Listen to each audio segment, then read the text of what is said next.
Whether it's Leninism, Stalinism, Maoism, or the always popular German National Socialism, there are two things you can always be sure of when discussing left-wing politics. One, some liberal apologist will always insist that that wasn't a real iteration of the ideology. And two, the home country became such a hellhole that people were willing to do anything in order to escape. So without further ado, let's look at 6 of some of the craziest escapes from left-wing madness. Number 1. Escaping Cuba on a windsurfer. Alex Morales' life started in the communist dictatorship of Cuba, but his journey since has been unlike any other. Fascinated by his first sight of a windsurfer as an 8-year-old boy, he knew he was bitten by the windsurfing bug that was sweeping the world. However, with no windsurfing opportunities for kids, he had to make do with sailing dinghies and begging the local windsurfers for a try on their boards. This is when young Alex showed the first signs of his improvisational, get-it-done attitude when he started to build his own kid's windsurfer. I started building styrofoam boards and bamboo masts and booms. It was jury-rigged gear, like a typical third-world kid, but it was the only gear I could get for my size. Finally, a few years later, he was able to graduate to real boards, and his dedication and persistence paid off when he won the 1987 youth event and was selected to be in the Cuban Olympic windsurfing team in 1989. For many windsurfers and Cubans alike, this might have been a dream come true, being paid, albeit a modest stipend, to windsurf. However, the life of a state-sponsored windsurfer had limited appeal to Alex, who was acutely aware of the artificial bubble he was living in, limited to state events with other communist countries. You might be in the best shape, but if you don't compete internationally, you can never be your best technically. Word was flooding in from the US and Europe through windsurfing magazines, TV, and radio of the exciting developments in equipment and competitions. My biggest influence back then was the windsurfing magazines that made windsurfing look so colorful and hardcore. Alex knew what he had to do, but leaving Cuba freely was not an option, so he plotted his departure with the only option left as a balsero, making the 90-mile journey to Florida and freedom by raft. Even as an expert windsurfer, he realized that windsurfing to Florida would be physically exhausting and dangerous, so he tried leaving twice with homemade rafts powered by outboard engines. After both attempts failed, he finally turned to his last and least favored option, by windsurfer. The windsurfing option was always in the back of my mind, but I knew that it would be exhausting, perhaps beyond my limits. In order for this highly risky enterprise to succeed, he knew it would take some luck and careful planning. So over the next 18 months, he studied the weather, the ocean conditions, and currents to figure out the optimal time of year to make his attempt. April 25, 1994 was picked for the consistent east winds, ocean current, and moderate weather. Making precise calculations of the wind speed and currents, they set their heading to hit the Florida Peninsula precisely in the center of the Florida Keys, avoiding the potentially fatal mistake of going out too far east out into the Atlantic Ocean or west into the Gulf of Mexico. Failing to make landfall in South Florida would have meant that there would have been little chance of completing the journey before exhaustion and dehydration would have taken its toll. He also carefully selected his board, the relatively wide and floaty Bic Reggae, with a retractable dagger board that allowed him to also easily sail upwind in light winds. Added to that, a custom sail that he made out of a 7.0 and smaller wave sail gave him low-end power, but would still be manageable in the gusts. Alex and two fellow windsurfers sailed from Cuba, avoiding the Cuban Coast Guard, taking over 18 hours to reach U.S. coastal waters, where they were picked up by the governor of Florida's boat that was coming back from a fishing trip. Exhausted but elated, unsuccessfully making the trip, Alex got a call from Eugene Roman, who windsurfed out of Cuba on a last-minute whim, to go windsurfing with him in Miami that same day. Alex couldn't believe it. I said, F you, that's the last thing I want to do right now. We did actually go windsurfing with him, but a couple of days later. This feat would not be repeated for another 20 years until Henry Vergara Negrin left Jabaco, Cuba, February 21st, 2014, near Havana at 9 a.m. Jabaco is located about 97 miles south of Key West. He had two companions with him as well on separate boards. After about 9.5 hours after leaving Cuba, Negrin arrived ashore at Key West's Luxury Reach Resort. According to the account Negrin gave police, he lost sight of his companions 4 hours into the journey when their sails went down. Our second great escape comes from Stalinist Russia. A woman's bid to escape Stalin saves art lore. Stalin's secret police had taken away her husband, and Tatyana Scherbatova-Shevya-kova sensed they would come for her too. So in 1935, Miss Scherbatova took a bag and her 4-year-old daughter and fled Leningrad forever. She went where no one would look for her, to Stalin's homeland of Georgia. There, while the Soviet dictator destroyed entire families, entire peoples, all over the rest of the Soviet Union, Scherbatova went about quietly preserving a rich artistic heritage left to ruin. From 1936 to 1987, when she finally returned to Russia, she single-handedly reproduced an extensive record of paintings in Georgia's far-flung medieval churches. Many of those churches are now gone, overtaken first by the Soviet state's neglect, and more recently by Georgia's own poverty, made worse by civil war and annual coup attempts. Sherbatova's copies of the church frescoes are the remaining documents of a rare school of Byzantine art that is disappearing day by day, brick by brick.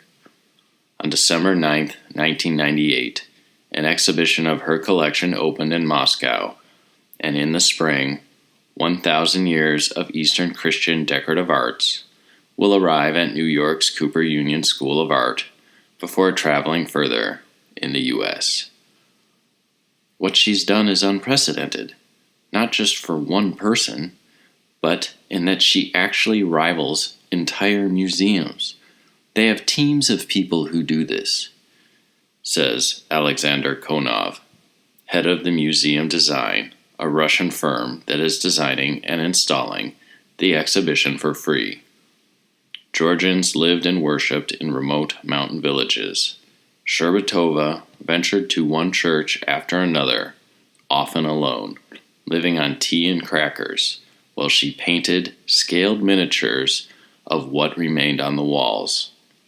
On the back of each drawing is detailed information about the church as well as the painting's location within it. Her work includes about 800 miniatures from 80 Georgian churches, all built between the 5th and 17th centuries. Sherbatova's life is a reflection of the Russian century. She was the youngest child in a famous noble family, the Scherbatovs. A sister, a brother, and a grandmother were executed by the Bolsheviks.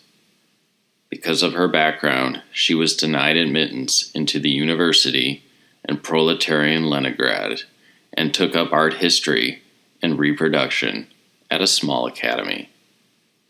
In the late 1920s, she first traveled to Georgia to copy religious art. The state, home to some of the oldest frescoes in this part of the world, was known as a museum of paintings under the open sky. When Stalin's purges began, Scherbatova returned to Georgia because she loved it, and she could help preserve what she loved. Years later, Scherbatova learned from an old Leningrad neighbor that Stalin's police came for her hours after she had run away. Her reproductions are all that remain of much of the David Gareji complex, a 10th century monastery built in caves dotting a cliffside.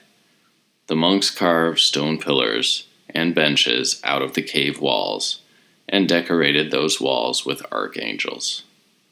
But much of it was destroyed during the Soviet era when the army used the caves for target practice for their mortar launchers.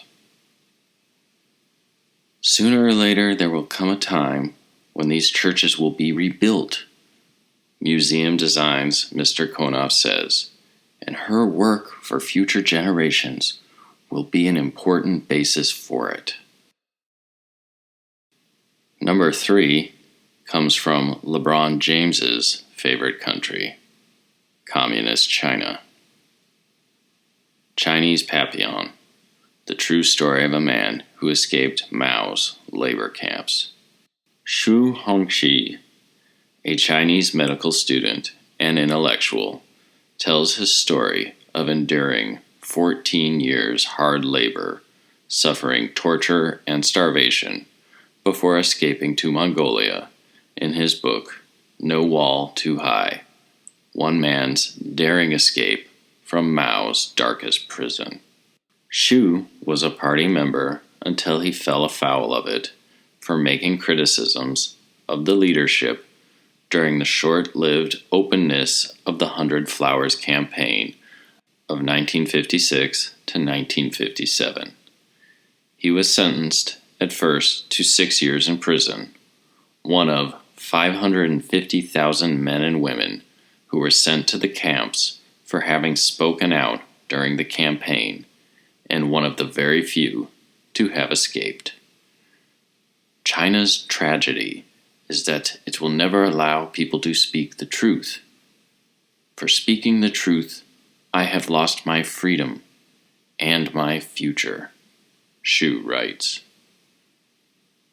After serving his initial sentence, he was accused of having opposed our most beloved great leader, Chairman Mao, opposed all of our party's policies for building and reforming socialism, sung the praises of U.S. imperialism and Soviet revisionism, and mongered fear of nuclear war, which earned him an additional 20 years of captivity.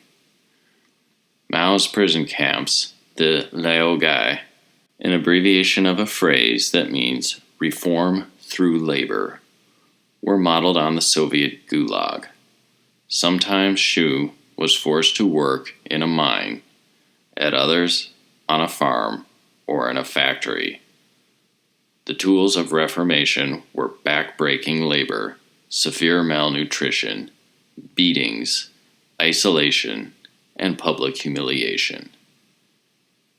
In the past, a crime had been something clearly defined: murder, theft, rape, arson, fraud, and so on. We had done none of these. We hadn't even committed a political crime, such as organizing a counter-revolutionary uprising or providing intelligence to foreign organizations. Xu is repeatedly shuffled between prisons, and his escapes take him across vast areas of China, while he names the places where his story unfolds. Some of the details are horrific, hinting at mental scars that remain. Xu is often shackled for infractions, and he describes the blacksmith riveting the chains to his legs, or using a chisel to break them off. He returns repeatedly to the topic of food, invariably scarce and unpalatable, such as the fern they are forced to eat. We boiled it, then chopped it and mixed it with rice to make fiddlehead congee. This removed the raw taste and made it edible, but the fibers were still long and hard to chew. Fiddlehead contains little carbohydrates and is basically a stomach filler, like the husks and chaff we had mixed with our rice at Whitegrass Ridge, with the only difference that it didn't make defecating quite as painful. Xu became known for his attempted escapes, but that also made him a dangerous person to befriend, and the distrust he saw in his fellow prisoners' eyes hurt him deeply. Xu made 3 unsuccessful escape attempts before succeeding in 1972. He broke out of a prison near the Myanmar border, traveled across China for a last furtive meeting with his mother in Shanghai, then fled north into Mongolia. He was finally able to return home only after Mao's death. He recalls that during his escape, he was continually inspired by the lines of the Hungarian revolutionary poet Sándor Petőfi. All other things above are liberty and love. Life I would gladly tender, for love, yet joyfully, would love itself surrender for liberty. Number 4 is brought to you by the Third Reich. Irina Sendelrowa. Irina Sendelrowa was a social worker in Warsaw who directed a children's rescue group to smuggle Jewish children from the Warsaw Ghetto, providing them with false papers and placing them with substitute Polish families. Records that Irina kept showed that she was able to save nearly 2,500 children from certain death under the German National Socialists. Irina Sendelrowa, later called Irina Sendler, was born in 1910 to a Polish family living in the suburbs of the city of Warsaw. Her father was a physician, many of whose patients were Jews.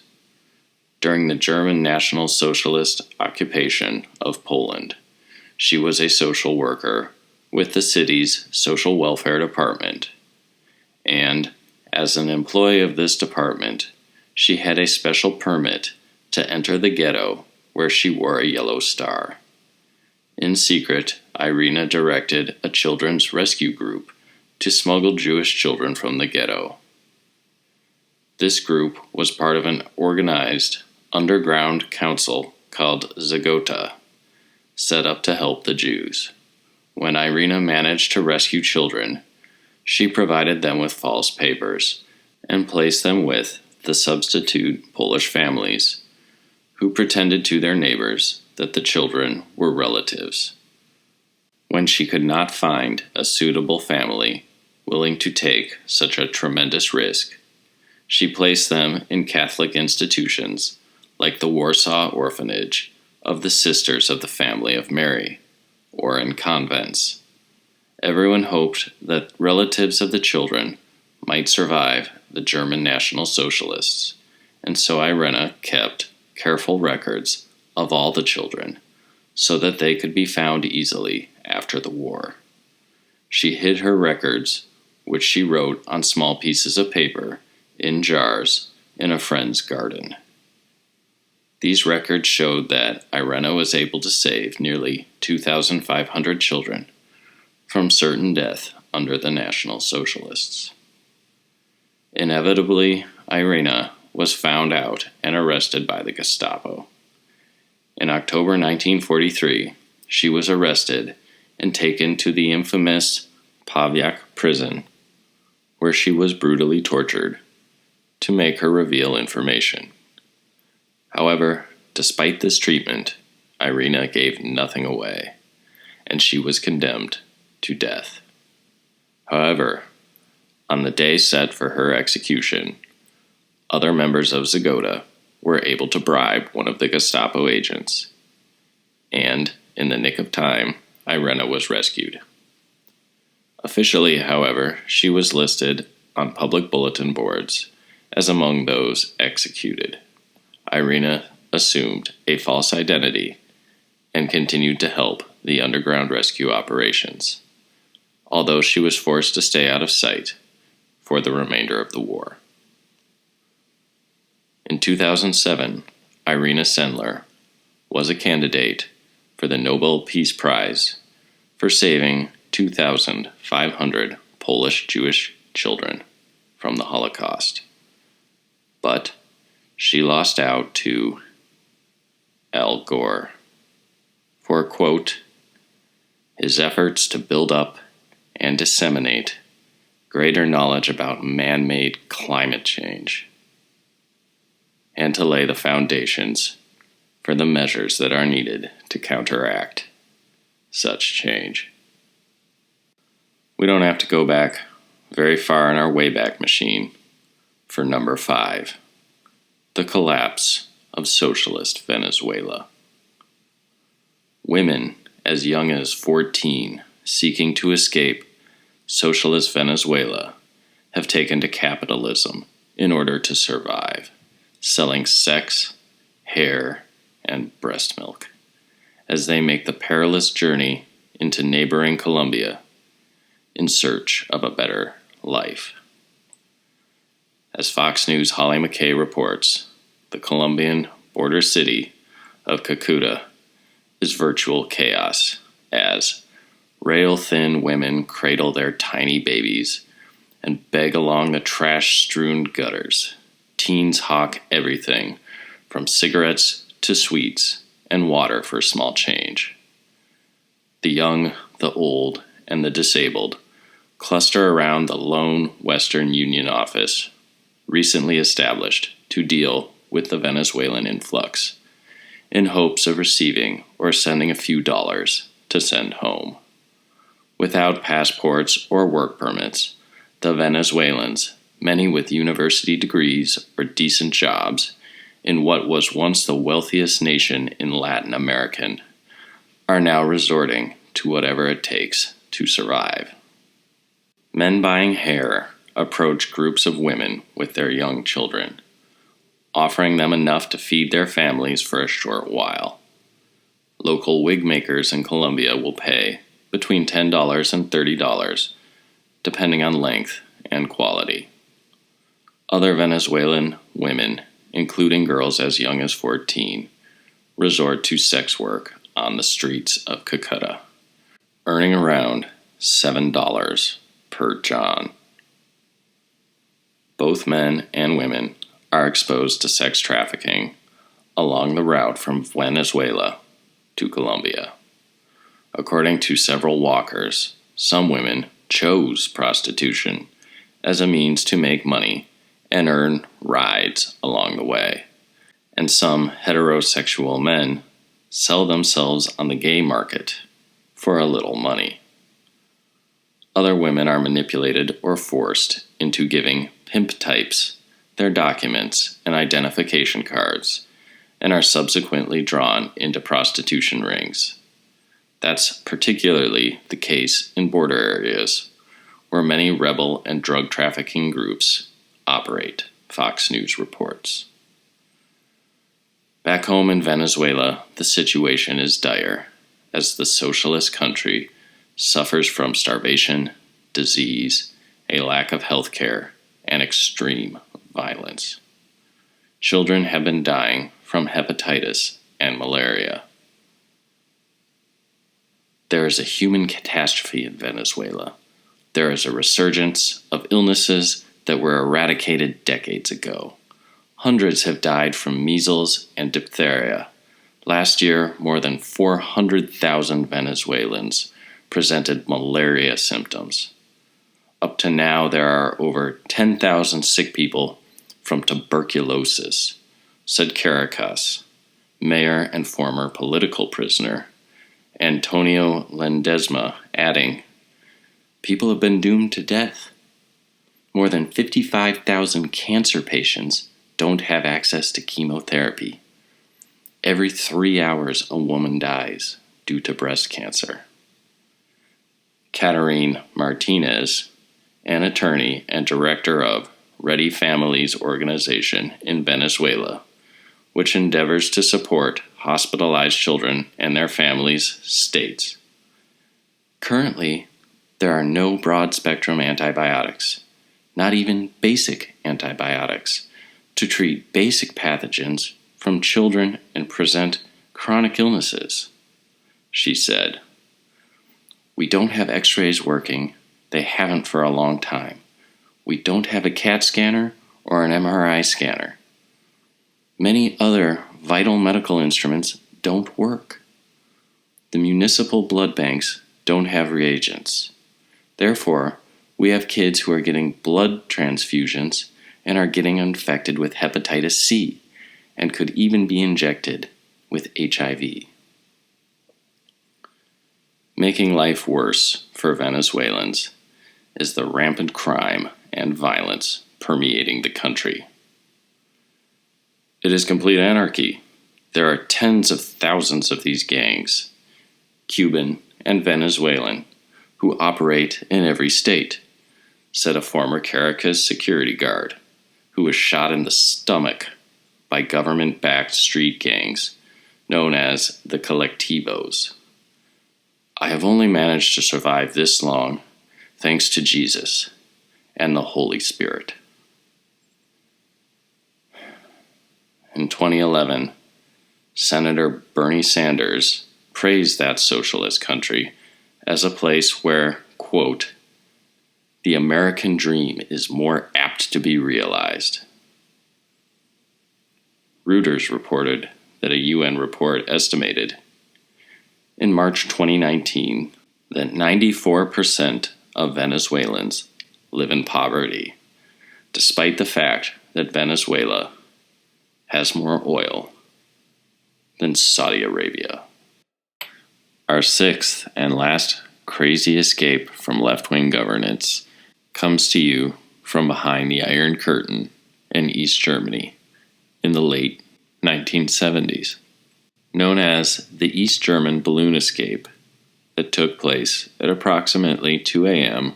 on September 16, 1979. 2 families with 8 members in total escaped the communist country of East Germany by crossing the border to West Germany in a homemade hot air balloon. The plot to accomplish this was carried out over a period of 1.5 years, including an unsuccessful attempt, 3 different balloons, and various modifications until the successful escape occurred. One failed crossing alerted the government to the plot, but the police were not able to identify the suspects before their flight to the west.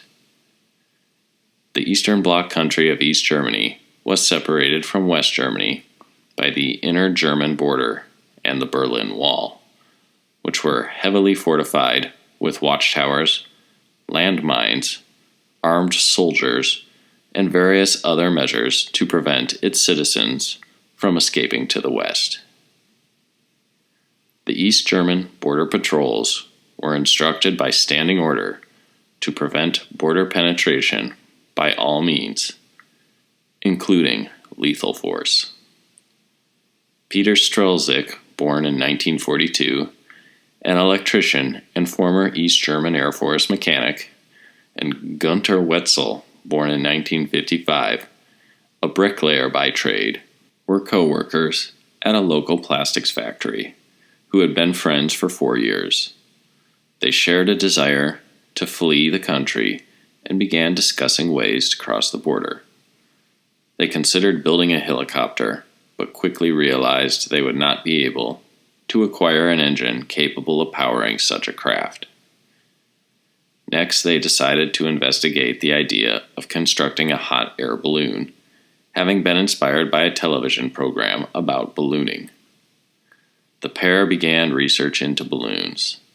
Their plan was to escape with their wives and total of 4 children, aged 2 to 15. They calculated the weight of the passengers and the craft itself to be around 1,650 pounds.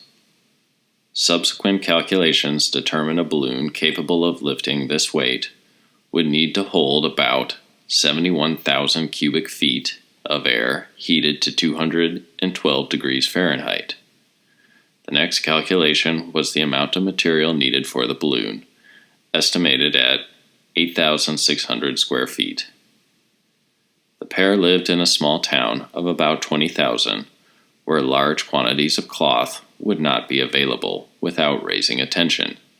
So they traveled 31 miles to Gira, where they purchased 1 meter wide rolls of cotton cloth totaling 2,790 feet in length at a department store, after telling the astonished clerk that they needed the large quantity of material to use as tent lining for their camping club.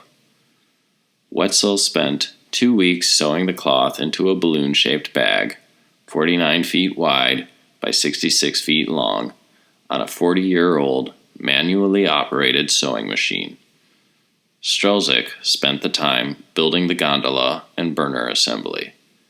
The gondola was made from an iron frame, sheet metal floor, and clothesline that ran around the perimeter every 6 inches for the sides.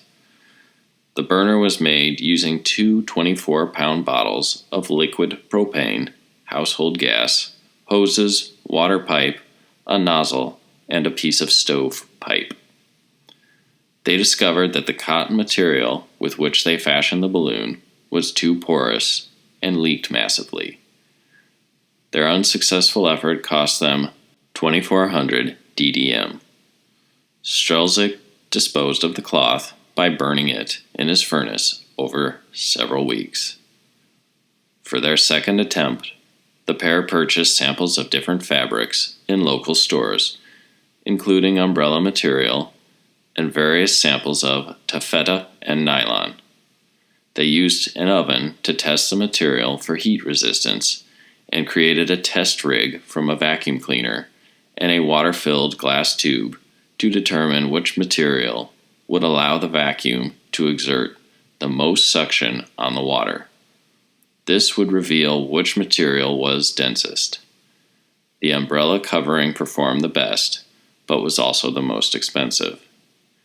They instead selected a synthetic kind of taffeta. To purchase a large quantity of fabric without arousing too much suspicion, they again drove to a distant city. This time they traveled over 99 miles to a department store in Leipzig. Their cover story this time was that they were in a sailing club and needed the material to make sails. The quantity they needed had to be ordered, and although they feared the purchase may have been reported to East Germany's State Security Service, the Stasi, they returned the next day and picked up the material without incident. They paid 4,800 DDM, or about $720 for 2,600 feet of the 1 meter wide fabric. On the way home, they also purchased an electric motor to speed up the pedal-operated sewing machine they had been using to sew the material into the desired balloon shape. Wetzel spent the next week sewing the material into another balloon, accomplishing the task faster the second time with the now electric sewing machine. Soon after, they returned to the forest clearing and had the bag inflated in about 5 minutes using the blower and flamethrower. The bag arose and held air, but the burner on the gondola was not powerful enough to create the heat needed for lift. They continued experimenting for months, doubling the number of propane tanks and trying different mixtures of fuels. Disappointed with the result, Wetzel decided to abandon the project and instead started to pursue the idea of building a small gasoline engine-powered light airplane, or a glider. Strelzyk, however, continued trying to improve the burner. In June 1979, he discovered that with the propane tank inverted, additional pressure caused the liquid propane to gasify, which would create a bigger flame. He modified the gondola to mount the propane tanks upside down and returned to the test site, where he found the new configuration produced a 12-meter or 39-foot long flame. Strelzyk was ready to attempt an escape. Their first escape attempt was on July 3, 1979. The weather and wind conditions were favorable. The entire Strelzyk family lifted from a forest clearing at 1:30 a.m. and climbed at a rate of 4 meters, or 13 feet per second. They reached an altitude of 6,600 feet, according to an altimeter Strelzyk had made by modifying a barometer. A moderate wind was blowing them towards the border and freedom in West Germany. The balloon entered a cloud. Atmospheric water vapor condensed on the balloon, and the added weight of the water caused the balloon to descend. They landed safely, approximately 590 feet from the border, at the edge of the heavily mined border zone. Unsure of where they were, Strelzyk explored until he found a piece of litter, a bread bag from a bakery in Wernigerode, an East German town. The family spent 9 hours carefully extricating themselves from the 500-meter wide border zone to avoid detection. They also had to travel unnoticed through a 3-mile restricted zone before hiking back a total of 9 miles to their car and all the launch paraphernalia they left there. They made it home just in time to report absent due to sickness from work and school. The balloon was left where it landed and discovered later that morning. Strelzyk destroyed everything remaining and sold his car, fearing that could connect him to the balloon. On August 14, 1971, the Stasi advertised for help, finding the perpetrator of a serious offense, and listed in detail all the items left at the crash site.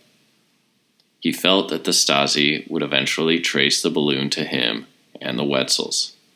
Strelzyk conferred with Wetzel, and they agreed their best chance was to quickly build another balloon and get out as soon as possible. The pair decided to double the balloon's size to 4,000 cubic meters, or 140,000 cubic feet in volume, 66 feet in diameter, and 82 feet in height.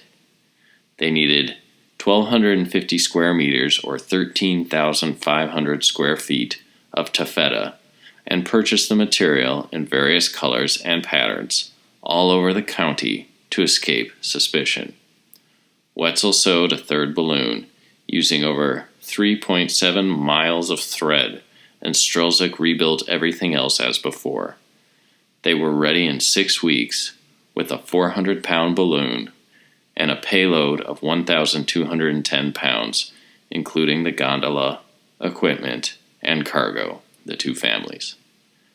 Confident in their calculations, they found weather conditions right on September 15th, when a violent thunderstorm created the correct winds and set off for the launch site in Strelzyk's replacement car and a moped. Arriving at 1:30 a.m., they needed just 10 minutes to inflate the balloon and 3 to heat the air. They lifted off just after 2 a.m. and, due to not cutting the tethers holding the gondola to the ground synchronously, it tilted, sending the flame towards the fabric, which caught fire. After the fire was put out with an extinguisher they had brought for just such an emergency, the balloon climbed to 6,600 feet in 9 minutes, drifting towards West Germany at about 19 miles an hour. They flew for 28 minutes, with the temperature at 18 degrees Fahrenheit, and no shelter, as the gondola was just a railing of clothesline. A design calculation resulted in the burner stovepipe being too long, causing the flame to be too high in the balloon, creating excessive pressure, which caused the balloon to split. Air rushing out of the split extinguished the burner flame. Wetzel was able to relight the flame with a match and had to do so several more times before they landed. At one point, they increased the flame to the maximum possible and rose to 8,200 feet. They later learned they had been high enough to be detected, but not identified on radar, by West German air traffic controllers. They had also been detected on the East German side by a night watchman at the Distinct Culture House in Bad Lobenstein. The report of an unidentified flying object heading toward the border caused guards to activate searchlights, but the balloon was too high and out of reach of the lights. The tear in the balloon meant they had to use the burner much more often, and the distance they could travel was greatly limited. Wetzel later said he thought they could have traveled another 31 miles had the balloon remained intact. They made out the border crossing at Rudolfstein on the A9 and saw the searchlights. When the propane ran out, they descended quickly, landing near the town of Nalia in West German state of Bavaria, and only 6.2 miles from the border. The only injury was suffered by Wetzel, who broke his leg upon landing. They thought they had made it as they had seen red and yellow colored lights, which were not common in East Germany. They also saw small farms, different than the large state-run operations in the East. Another clue was the modern farm equipment that was unlike the older equipment that was used in East Germany. 2 Bavarian state police officers saw the balloon's flickering light and headed to where they thought it would land and found Strelzik and Wetzel, who first asked if they had made it to the west, although they noticed the police car was an Audi, another sign they were in West Germany. Upon learning they happily called for their families to join them. East Germany immediately increased border security, closed all small airports close to the border, and ordered the planes kept further inland. Propane gas tanks became registered products, and large quantities of fabric suitable for balloon construction could no longer be purchased. Mail from East Germany to the families was prohibited. Erich Strelzik learned of his brother's escape on the ZDF News and was arrested 3 hours after the landing in his Potsdam apartment. The arrest of family members was standard procedure to deter others from attempting escape. He was charged with aiding and abetting escape, as were Strelzik's sister, Maria, and her husband, who were sentenced to 2.5 years. The 3 were eventually released with the help of Amnesty International. In 2017, the balloon was put on permanent exhibition at a museum in Germany. So, keep these stories in mind the next time a politician attempts to seduce you, offering you free gifts that no matter the time period, the country, the culture, or the particulars of its implementation, centralization of power has led to an authoritarian police state that people will do anything to escape. Every single time.